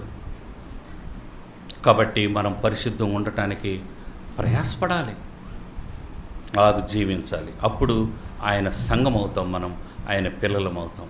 ఇది మొదటి లక్షణం. ఫిలిప్పీలో ఉన్న సంఘం ఎలాంటిదంట? పరిశుద్ధమైనటువంటి సంఘం. అలా సంఘం ఉన్నప్పుడు ఏమవుతుందంటే, అక్కడే రాశాడు, పరిశుద్ధులైనటువంటి పిల్లలు ఉన్నప్పుడు అక్కడి నుంచి అధ్యక్షులు లేస్తారు. ఫస్ట్ ఎవరు లేస్తారు? అధ్యక్షులు లేస్తారు. ఎందుకంటే ఇది పరిశుద్ధమైన సంఘం. ఆ సంఘంలోంచి అధ్యక్షులు లేవాలి, అంటే పెద్దలు లేవాలి. తర్వాత ఇంకెవరు లేవాలి? పరిచారకులు లేవాలి. పరిశుద్ధత లేకపోతే నేను అధ్యక్షుడు అంటే ఏం లాభం? కూర్చో అంటాడు. పరిశుద్ధత లేకపోతే నేను పరిచారకుడు అంటే కూర్చోబాబు అంటాడు. అంటే అందరికీ వర్తిస్తుంది ఇక్కడ. పరిశుద్ధమైన సంఘములో నుంచే అధ్యక్షులు రావాలి, పరిచారకులు రావాలి, ఆయనకు దాసులు కావాలి. వీళ్ళందరూ కూడా అక్కడి నుంచే రావాలి. మేము అట్లా ఉండలేము, కానీ బయట నుంచి తెప్పించుకుంటాను. నెలకు 10,000 ఇస్తే వస్తాడంట ఒక ఆయన. ఆయన అద్దెకి తెప్పించుకోవచ్చా? కుదరదు. ఆయన సంఘం అంటే అలా ఉండవు. కొన్ని సంఘాల్లో ఉండొచ్చు, జీతాలు ఇచ్చి రప్పించుకునే వాళ్ళు ఉండొచ్చు. కానీ ప్రభు సంఘం, ఆ ప్రభు సంఘం యొక్క లక్షణం ఇది. ఎలాగుండాలా? సంఘం పరిశుద్ధమైంది ఉండాలా. ఆ సంఘంలో నుంచే కాపర్లు రావాలి, అధ్యక్షులు రావాలి, సేవకులు రావాలి, పరిచారకులు రావాలి, కీబోర్డ్ ప్లే చేసేవాళ్ళు రావాలి, మ్యూజిక్ వాయించే వాళ్ళు రావాలి. ఎవరిలో నుంచి? పరిశుద్ధమైన సంఘములో నుంచి. పరిశుద్ధత అనేది చాలా ముఖ్యం. ఏ పనికైనా ఓడవటానికి కూడా పరిశుద్ధత ముఖ్యమే. మాటలు చెప్పాలంటే చాపలు వేయటానికి పరిశుద్ధత ముఖ్యమే. చాలా ప్రాముఖ్యమైనది ఇది. ఈ ఒక మాట తీర్మానం చేసుకుందాం. పరిశుద్ధంగా ఉండటానికి ప్రభు మనలను పిలిచాడు. ఫిలిప్పీ సంఘంలో మొదటి లక్షణం అది పరిశుద్ధమైనటువంటి సంఘం. మొదటి అధ్యాయం 1వ వచనం. ఇప్పుడు మొదటి అధ్యాయం 20.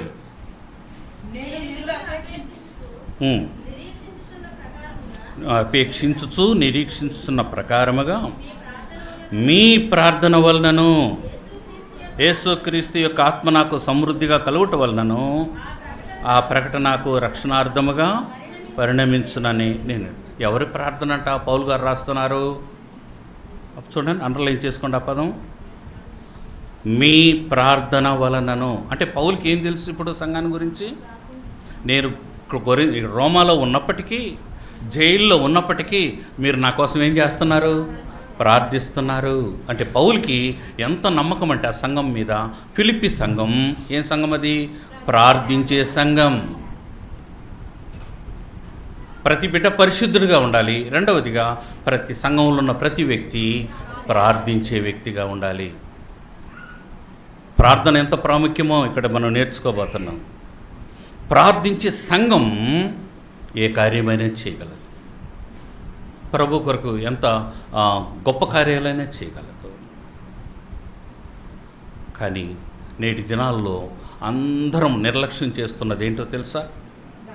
ప్రార్థనే. రేపు శుక్రవారం ఉపవాస విజ్ఞాపన.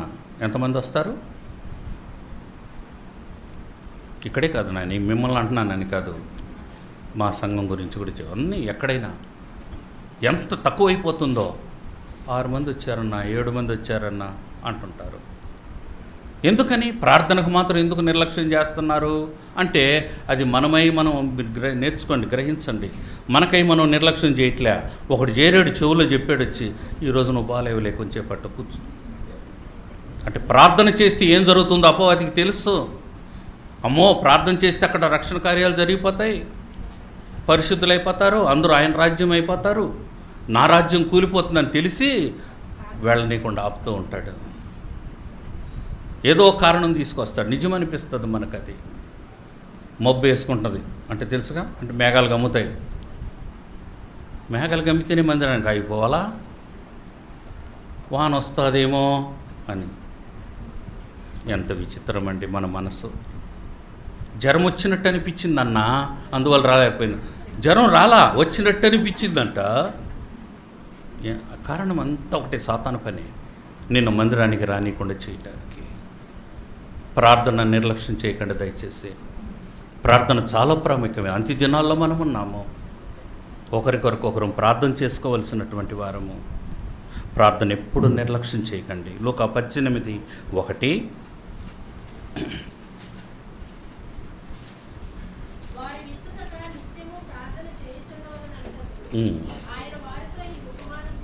చెప్పాను. ఇక్కడ మొదటి లైన్లోనే వచ్చేసింది మనకు. ఎట్లా ఉండాలంట? విసుగక నిత్యము ప్రార్థన చేస్తూ ఉండాలి. అలాగే తెస్సలోనికైలకు రాసిన మొదటి పత్రిక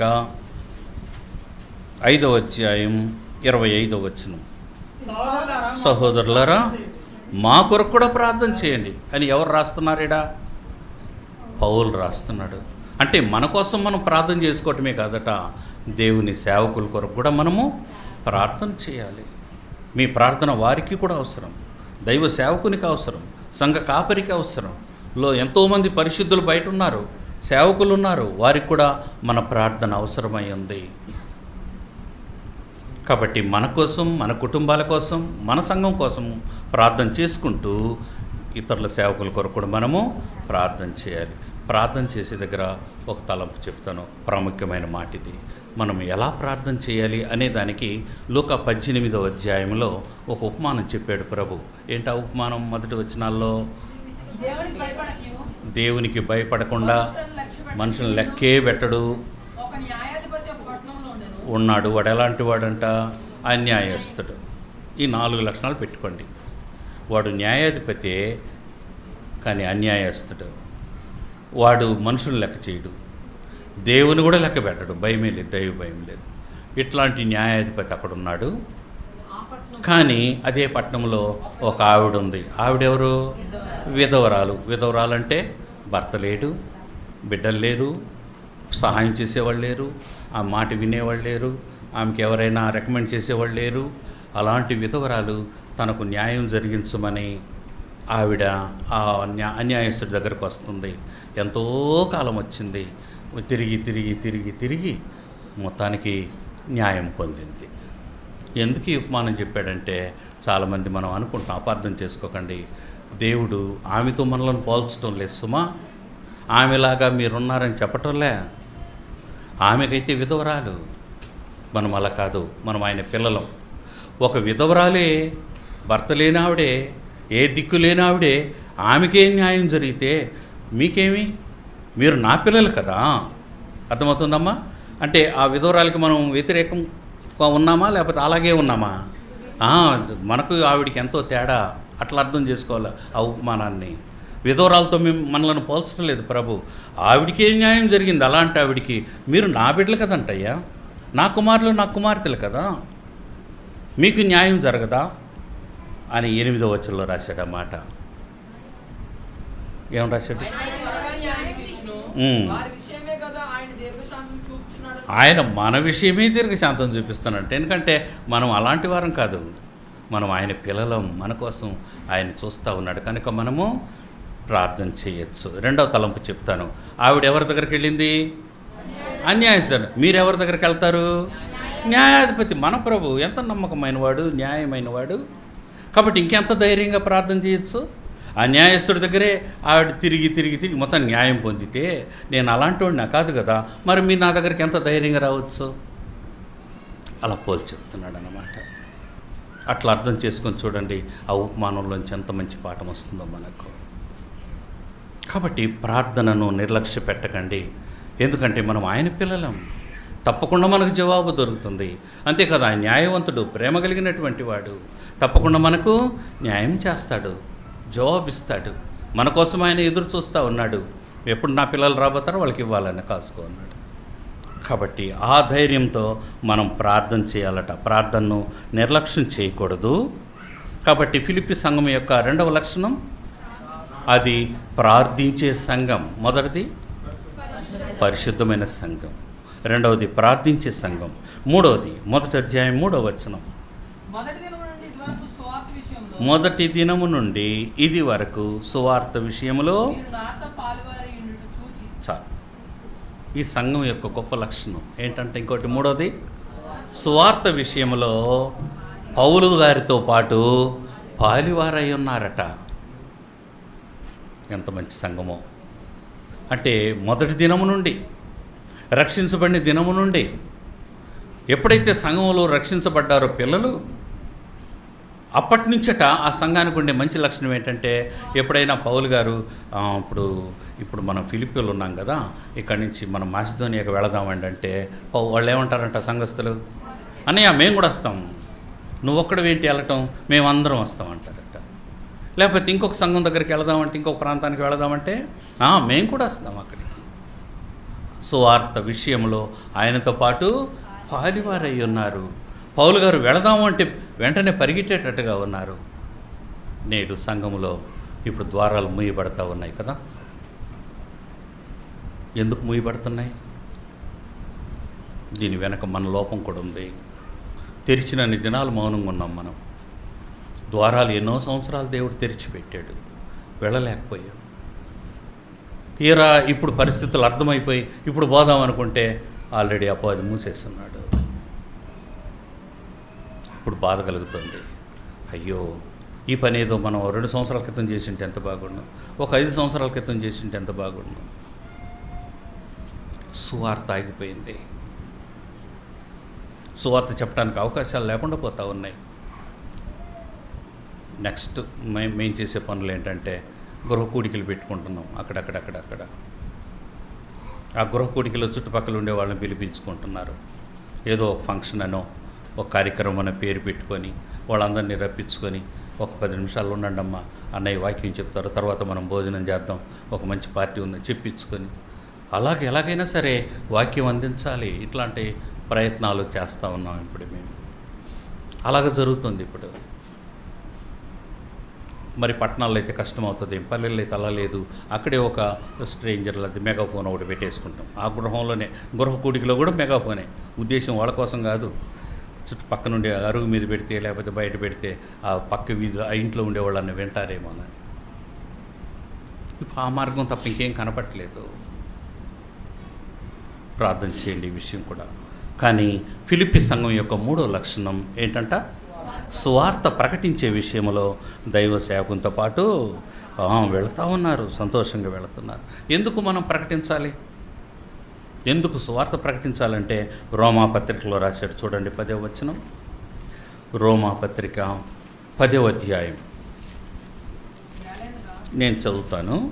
ఇక్కడ 13 నుంచి 15 వచనాలు మనం చూస్తే, అయితే దీన్ని రివర్స్లో చదువుతాను నేను. ఇక్కడేమో పైనుంచి ఆర్డర్ ఇచ్చుకుంటూ వచ్చాడు 13, 14, 15. నేను కింద నుంచి చెప్తూ వస్తాను చూడండి. ఎందుకు సువార్త ప్రకటించాలి అంటే 15వ వచనంలో, ప్రకటించువారు పంపబడని ఎడల వారిట్లు ప్రకటించుదురు. 2 పనులు ఉన్నాయి. సువార్త ప్రకటించాలంటే మొదటి మెట్టు ప్రకటించేవారు పంపబడాలి. ప్రకటించేవారు పంపబడితే వాళ్ళు ఏం చేస్తారు? ప్రకటిస్తారు. అది 15వ వచనంలో. ఇప్పుడు 14కి వెళ్తున్నాం. ప్రకటించేవారు విశ్వసింపవానికి ఎట్లు ప్రార్థన చేయుదురు, వినని వానిని ఎట్లు విశ్వసించుదురు, ప్రకటించువాడు లేకుండా వారెట్లు విందురు. ఇప్పుడు ప్రకటించేవారు ముందు పంపబడితే, వాళ్ళు ప్రకటించినప్పుడు వింటారు. వింటే కదా విశ్వాసం కలిగేది. ఇక్కడ వరకు 4 మెట్లు వచ్చినాయి. మొదటి మెట్టు పంపబడిన వారు. వాళ్ళు ఏం చేశారు? ప్రకటించారు. ప్రకటించిన వాక్యాన్ని విన్నారు. విన్న వారికి ఏం కలిగింది? విశ్వాసం కలిగింది. ఆర్డర్ చూసారా? అందుకు ప్రకటించేది. ఇప్పుడు ఎప్పుడైతే వాళ్ళకి విశ్వాసం కలిగిందో వాళ్ళు ఏం చేస్తారంట? 13వ వచనం, ప్రభువు నామమును బట్టి ప్రార్థన చేయవాడెవడో వాడు రక్షింపబడును, వారు విశ్వసింపని వానికి ఎట్లు ప్రార్థన చేయరు. కాబట్టి విశ్వాసం వస్తేనే కదా వాళ్ళు ప్రార్థన చేస్తారు. ప్రార్థన చేస్తే కదా వాళ్ళు రక్షించబడతారు. ఎన్ని మెట్లు వచ్చినాయి గుర్తుపెట్టుకున్నారా? మళ్ళీ ఆర్డర్లో పెడతాను. పంపబడిన వారు ఉన్నారు, వాళ్ళే వెళ్ళి ప్రకటించారు. ప్రకటించగా కొంతమంది విన్నారు. విన్న వారిలో విశ్వాసం కలిగింది. విశ్వాసం కలిగిన వారు ప్రార్థన చేశారు. ప్రార్థన చేసిన వారు రక్షించబడ్డారు. విశ్వసించిన వారు ప్రార్థన చేశారు. ఏమని? అవునా, యేసయ్య దేవుడా, రక్షకుడా, ఆయన మన కోసం చనిపోయాడా, ఆయన నమ్ముకుంటే రక్షణ ఉందా అని విన్నారు. వాళ్ళు విశ్వాసం కలిగింది కాబట్టి ప్రార్థన చేశారు. ప్రభువా మమ్మల్ని కూడా రక్షించవా. కాబట్టి ఎప్పుడైతే ప్రార్థన చేశారో వాళ్ళు ఏమవుతున్నారు? కాబట్టి గోల్ ఏంటంటే రక్షించబడాలి. అందుకోసం ఏం చేయాలా? ప్రకటించబడాలి. ఇది కదా సువార్త ప్రకటిస్తున్నారు. ఆ ఉద్దేశంతో మనం ప్రకటిస్తాం. పంపబడిన వారు ప్రకటిస్తే అని. కనుక ఫిలిప్పీ సంఘం యొక్క ఒక శ్రేష్టమైన లక్షణం, 3వ లక్షణం, వాళ్ళు సువార్త ప్రకటించేటువంటి సంఘముగా ఉంది. ఒకసారి ప్రభువారు ఈ భూలోకానికి వచ్చారు, అవునా కదా? భూలోకానికి వచ్చి 33.5 సంవత్సరాలు జీవించారు. 33.5 సంవత్సరాలు జీవించి సెలవులో ప్రాణం పెట్టి సమాధి చేయబడి 3వ దినమున తిరిగి లేచి అందరికి అగుపడి అక్కడి నుంచి ఒలివ కొండ మీదకి వెళ్ళిపోయి అక్కడి నుంచి ఏమైపోయారు? ఆయన ఆరోహణం అయిపోయారు. ఆరోహణం అయిపోగానే పెద్ద వెల్కమ్, గ్రాండ్ వెల్కమ్ అనమాట. పరలోకంలో అందరూ దూతలంతా నిలబడ్డారట. ఎంతో ముఖాల్లో సంతోషం ఉంది. ఎందుకంటే ఇంతకాలం ప్రభువారు ఎక్కడికి వెళ్ళారు? స్టోరీ లాగా అన్నమాట. భూలోకానికి వెళ్ళాడు. ఆయన ఒక రక్షణ కార్యం, ఇది గొప్ప కార్యం సాధించుకొని వస్తున్నాడు అని చెప్పి అందరూ లైన్లో నిలబడిపోయి ఆయన వస్తూ ఉంటే ఆరాధన చేస్తూ ఆయన్ని గణపరుస్తూ కీర్తిస్తూ ఉన్నారంట. సంతోషంగా ఉన్నారట. వాళ్ళల్లో ఒక దూత ప్రభువుని అడిగారట, కొంచెం ధైర్యం చేసి, ప్రభువా మీరు వెళ్ళిన పని సక్సెస్ అయిపోయిందా అన్నాడట. లేకపోతే ఎందుకు తిరిగి వస్తాడు? అప్పుడే వచ్చేసారు, సక్సెస్ అయినట్టే కదా అన్నాడంట. కానీ ప్రభు అన్నాడట, సగం పని పూర్తి చేసి వచ్చాను. అవునా, సగం పని పూర్తి చేసి వచ్చారా? మళ్ళీ ఎప్పుడు వెళ్తారు అన్న డౌట్ వచ్చేసింది ఒకటి. నేను వెళ్ళను అన్నాడంట. మరి సగం పని పూర్తి చేశానంటే ఏంటి? లోకం అంతటికీ రక్షణ నేను సిద్ధం చేసి వచ్చేసాను. మరి ఇంకా సగం పని ఏంటంటే ఆ రక్షణ కార్యాన్ని అందరికి ప్రకటించాలి కదా. అప్పుడు అన్నారట, అటైతే మేము వెళ్ళాలా? మమ్మల్ని పంపిస్తారా? మీరు వచ్చేసారు, మమ్మల్ని పంపిస్తారా అన్నారంట. అప్పుడు ప్రభు అన్నాడట, మిమ్మల్ని పంపించలేదు. అక్కడ నాకు ఉన్నారు ప్రజలు, అక్కడ నా పిల్లలు ఉన్నారు, 11 మంది శిష్యులు ఉన్నారు, 11 మందికి ఆ బాధ్యత అప్పగించి వచ్చాను అన్నాడట. అనగానే ఆ దూతలందరూ తలంచుకున్నారట. ప్రభువారు ఆశ్చర్యపోయారట, ఎందుకు వీళ్ళు తలంచుకున్నారు అని. వాళ్ళని గుసగుసలాడుతున్నారట. ఏంటిది, ఆ 11 మందికి అప్పగించి వచ్చాడా? ఆ పేతురికా? ఈరోజు ఒక రకంగా ఉంటాడు, రేపు ఒక రకంగా ఉంటాడు. ఈరోజు నువ్వే దేవుడు అంటాడు, రేపు నాకు వాళ్ళే దేవుడు అంటాడు. ఇది మన కథే. ఈరోజు నేను ఓకే అంటాడు, రేపు నాకు బాగలేదంటాడు. ఏంటి ప్రభువా, పేతురికి అప్పగించి వచ్చావా? ఆ పేతురికా అన్నాడంట. ఇంకొక దూత అంటున్నాడంట, ఏది ఆ తోమాకు అప్పగించావా? అన్ని అనుమానాలే. ఆడకపోతే జరుగుతుందా, ఏడకపోతే జరుగుతుందా, అక్కడికి జరుగుతుందా, అవి ఏం బాగుంటాయి, ఇట్లాంటి అనుమానాలు కలిగిన వాడికి అప్పగించావా అన్నట్లుగా డిస్కషన్ జరుగుతున్నాయట. అందరినీ చూచి ప్రభు అన్నాడంటే ఒక మాట, చెప్పండి ఏమని అంటాడు? కష్టమైపోతుంది మాట రావడం.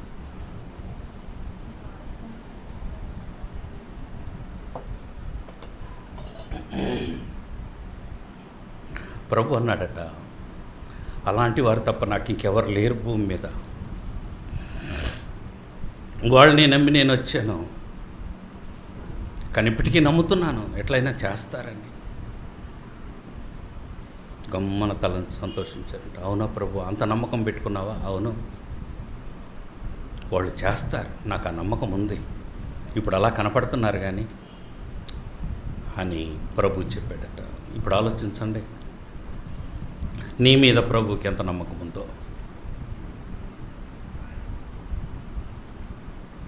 మరి ఆయన నమ్మకాన్ని వమ్ము చేయకండి దయచేసి. ఒక్క మాటన్నా చెప్పండి, మీ ఇంట్లో వరకైనా చెప్పండి. ప్రభువుని నమ్ముకొని ఒక్క మాట చెప్పండి, ఒక్క ఆత్మనైనా రక్షించుకోగలగాలి. ప్రభు మనల్ని అంత నమ్మి మనల్ని రక్షించి మందిరంలోని తీసుకొని వచ్చాడు. ఎన్ని మేలు చేస్తున్నాడో, ఎంత సహాయం చేస్తున్నాడో.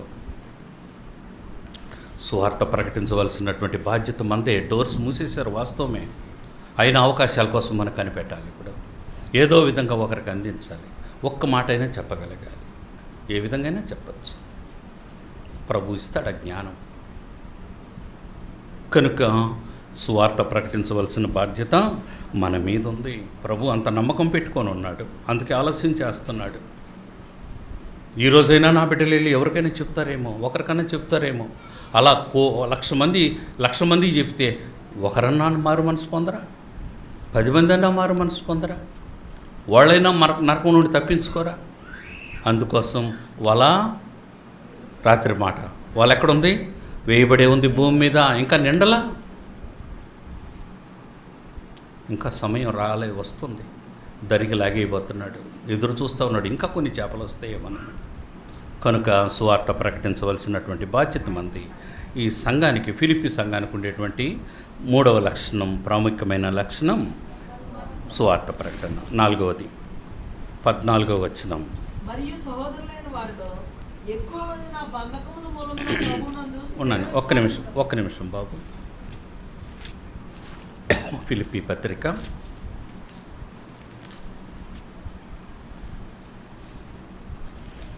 2వ అధ్యాయంలోకి కొద్దాం. ఇప్పుడు 2:16 వచనం.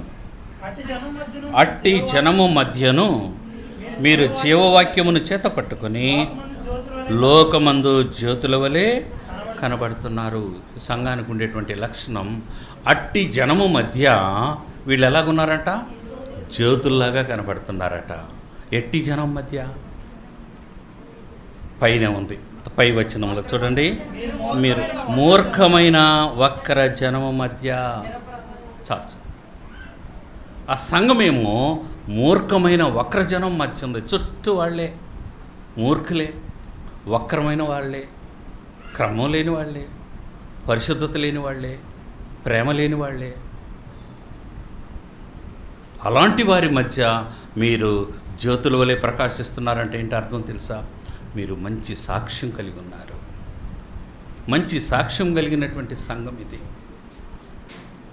ఒక దీపస్తంభంలాగా ఉన్నటువంటి సంఘం ఇది. ఈ లోకానికి మీరు దీపం అని చెప్పినట్లుగా మనలో దీపంలాగా ఉంచాడు ఇక్కడ. ఆ సంఘం ఆ దీపంలాగా ప్రకాశిస్తోంది. ఎవరి మధ్య? వక్రజనం మధ్య, పాపుల మధ్య, చుట్టూ ఉండేటువంటి ఇట్లాంటి ప్రజల మధ్య మీరు మంచి సాక్ష్యం కలిగినటువంటి బిడ్డలుగా ఉన్నారు. జ్యోతుల్లాగా మీరు ప్రకాశిస్తున్నారు. మంచి సాక్ష్యం కలిగి ఉన్నారని వాక్యం చెబుతున్నాడు. అలా చెబుతూ ఒక హెచ్చరిక కూడా చేశాడు. చూడండి 28వ వచనం, 1:28. అందరినూ ఒక భావంతో స్వార్థ విశ్వాస పక్షం పోరాడుతూ ఏక మనసు గల వారే నిలిచి ఉన్నారని నేను మిమ్మల్ని గురించి వినలాగున మీరు క్రీస్తు స్వార్థకు తగినట్టుగా ప్రవర్తించండి. చాలు. సువార్త ప్రకటించడానికి ఒక క్లూ ఇక్కడ ఇచ్చాడు. మీ ప్రవర్తన సువార్తకు తగినట్టుగా ఉంటే సువార్త ప్రకటించినట్టే. ఈ పాయింట్ అర్థం చేసుకోండి. యేసుప్రభువే దేవుడు, ఆయన ప్రేమ కలిగినోడు, ఆయన పరిశుద్ధుడు అని ఇట్లా బోర తీసుకొని చెప్పే కంటే నువ్వు 10 మంది మధ్య నువ్వు పరిశుద్ధంగా ఉంటే, నువ్వు ప్రేమ కలిగిన బిడ్డగా ఉంటే అదే సువార్త కదా. అదనమాట ఇక్కడ ఈ సాక్ష్యం దేవుడు చూస్తూ ఉన్నాడు. ఇలాంటి సాక్ష్యం మనం కలిగి ఉండాలి. ఫిలిప్పీ సంఘం అలాంటి సాక్ష్యం కలిగి ఉంది.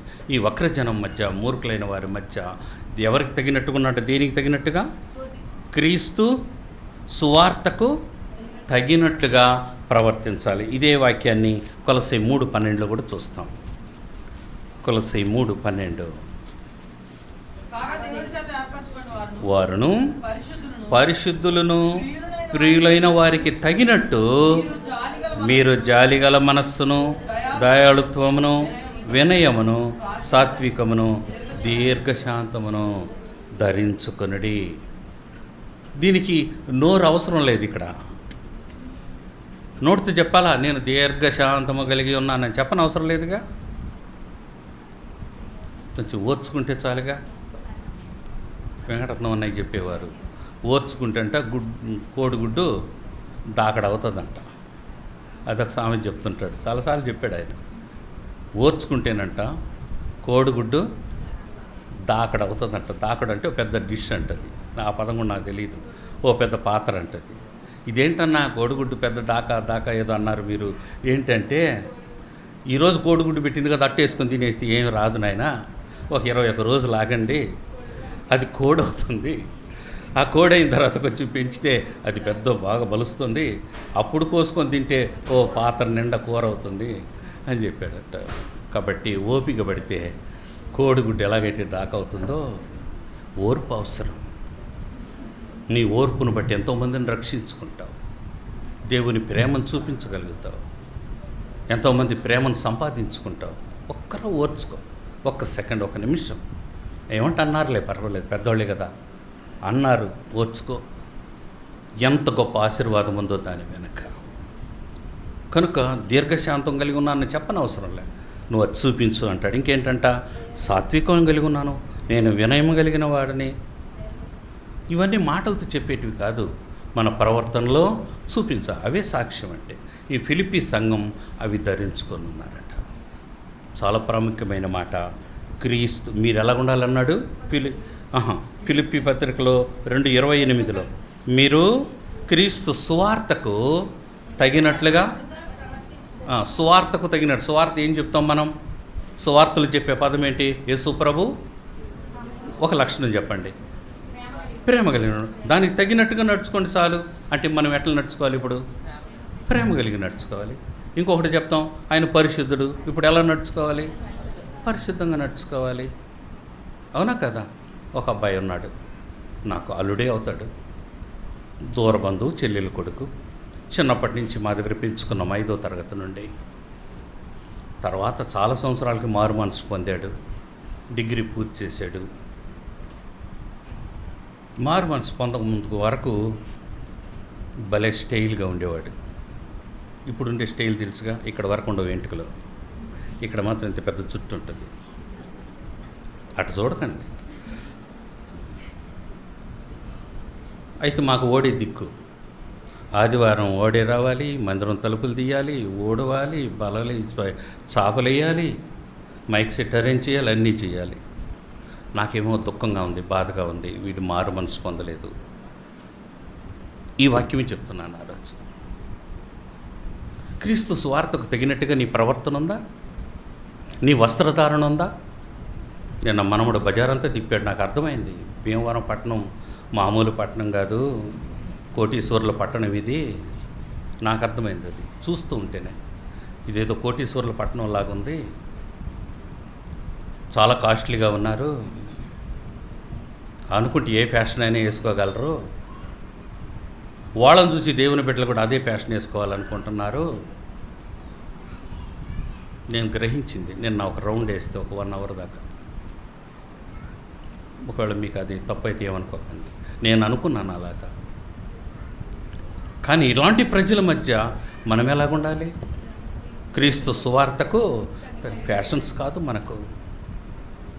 నీ హెయిర్ స్టైల్ చెప్పగలదా? ఓ వీళ్ళు క్రిస్టియన్స్ అని. నీ వస్త్రధారణ చెప్పగలదా? నీ మాటలు చెప్పగలవా?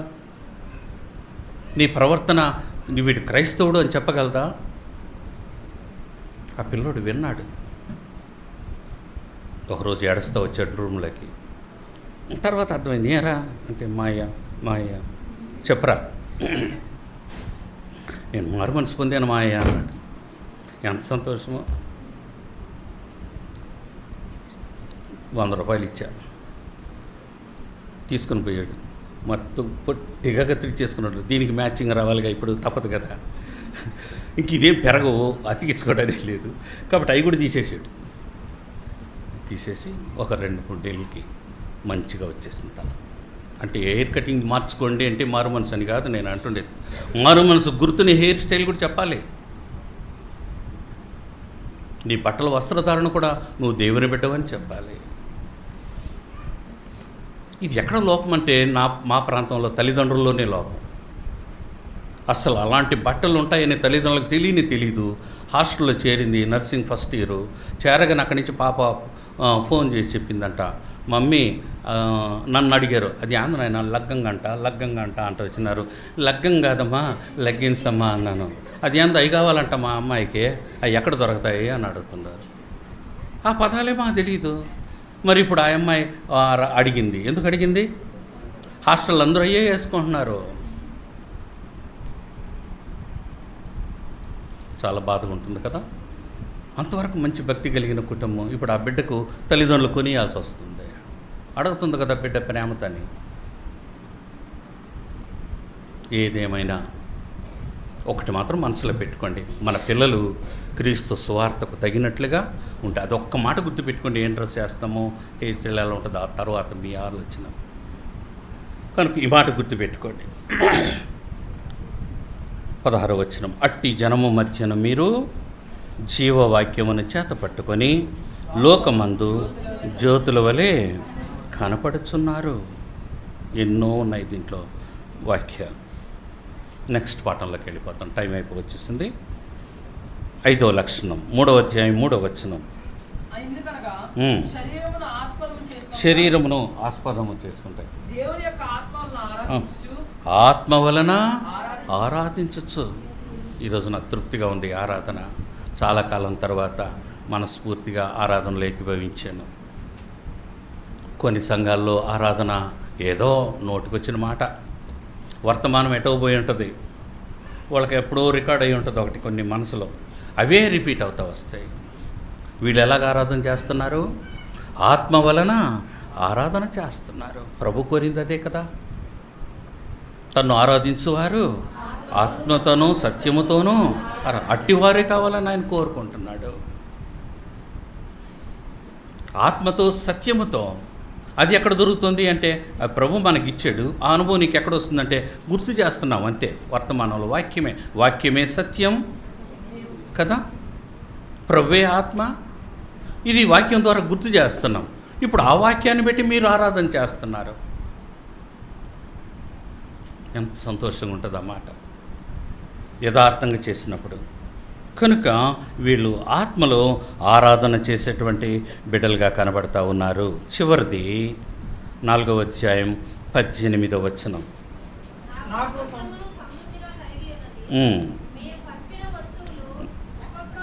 ఎపఫ్రోదితు వలన పుచ్చుకొని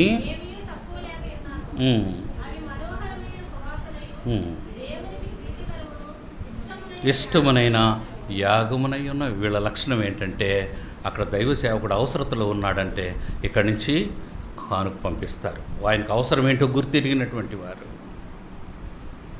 దైవజనుడు మా మీద ఆధారపడి ఉన్నాడు అంటే ప్రభు మీద కాదని కాదు, ప్రభు మనకు అప్పగించాడు సేవకుడు మన చేతికి. సంఘంలో బాధ్యత, మన బాధ్యత అదే. చాలా సంఘాల్లో సాక్ష్యాలు చెప్తుండగా విన్నాను. ఒక ఆవిడ ఉందంట, ఎప్పుడైనా ఇంట్లోకి వెళ్ళి ప్లేట్లు కొనుక్కుందామంటే ఆ భర్త అంటారు, ఏంది 3 ప్లేట్లు కొనుక్కుంటున్నాం మనం ఇద్దరమే కదా అంటే, ఒకటి దైవజనుడికి ఇద్దామండి అంటదంట. 3 ప్లేట్లు కొనుక్కున్నదా, 2 ప్లేట్లు కొనుక్కుందాం అనుకుని పోయినాడు ఈయన భర్త గారు ఆమె తోడు. 3 ఎందుకంటే, ఏమండి మన దైవజనుడు కూడా ఒక ప్లేట్ ఇద్దాంలేండి అంట. ఏది కొనుక్కున్నా ఆయనకు ఒక ప్లేట్, ఒక ఏదో ఒకటి. ఎందుకని? దేవుడు ఆ భారం ఆమెలో పెట్టాడు. ఎన్నోసార్లు ఈరోజు మంచిగా కూర వండుకొని తింటున్నాం, మనసులోకి రావాలి ఎవరు? నీ దేవజనుడికి అవసరతలు ఉన్నావు. అరే వాళ్ళ ఇంట్లో ఏం కూర చేసుకున్నారో, ఉందో లేదో, ఇవన్నీ మన మనసులో ఉండవలసినటివి. అడగరు, అది ఇవ్వు ఇది ఇవ్వు అని అడగరు, మనకు రావాలి ఆ బాధ్యత. వీళ్ళు ఎలాంటి వారంటే సేవకుని అవసరత గుర్తించిన వారు. అవి దేవుని దృష్టిలో ఎలా రాశాడంటే మనోహరమైన సువాసన, ప్రీతికరమైన ఇష్టమైన యాగములాగా ఉన్నాయి, యాగం వలె ఉన్నాయి. 15వ వచనంలో చూడండి వాళ్ళ గురించి ఇంకొక మాట. ఫిలిప్పీయులారా, సువార్తను నేను బోధింపనారంభించి మాసిదోనియలో నుండి వచ్చినప్పుడు ఇచ్చు విషయములలోను పుచ్చుకునే విషయంలోను మీరు మీరు తప్ప ఏ సంఘపు వారును నాతో పాలువారు కాలేదని. ఆయన ఎన్ని సంఘాలో తిరిగాడు, వాక్యం చెప్పాడు, రక్షించాడు, సంఘాలు కట్టాడు. కానీ ఏ సంఘానికి ఈ ఆధిక్యత దొరికింది? ఫిలిప్పి సంఘానికి. నేను ఇంకొక దగ్గర ఉన్నప్పుడు కూడా మీరే నన్ను జ్ఞాపకం చేసుకున్నారు. నేను కొరింథులో ఉన్నప్పుడు కూడా మీరే కదా నాకు అక్కడికి పంపించారు. ఇవన్నీ చెప్తున్నాడు. తర్వాత మాసిదోనియాలో ఉన్నప్పుడు మీరే నాకు పంపించారు. తెస్సలోనికలో ఉన్నప్పుడు కూడా మాటి మాటికి నా అవసరతలు మీరు తీర్చారు. ఎంత గొప్ప సంఘం అండి, ఎంత మంచి సంఘం. ఫిలిప్పి సంఘం దైవ సేవకుని అవసరతలు గుర్తించినటువంటి సంఘం, ఇచ్చే సంఘంగా ఉంది. ఈ 5 లక్షణాలు గుర్తుపెట్టుకోండి. మొదటిది పరిశుద్ధమైన సంఘం, ప్రార్థించే సంఘం, సువార్త ప్రకటించే సంఘం, మంచి సాక్ష్యం కలిగిన సంఘం, ఆత్మలో ఆరాధించే సంఘం, దేవునికి దైవ సేవకునికి ఇచ్చే సంఘం, త్యాగపూరితమైనటువంటి సంఘం. అట్టి కృప పరిశుద్ధాత్మ దేవుడు మనకు అనుగ్రహించును గాక. మోకరించుదాం, కళ్ళు మూసుకుందాం, మోకరించుదాం.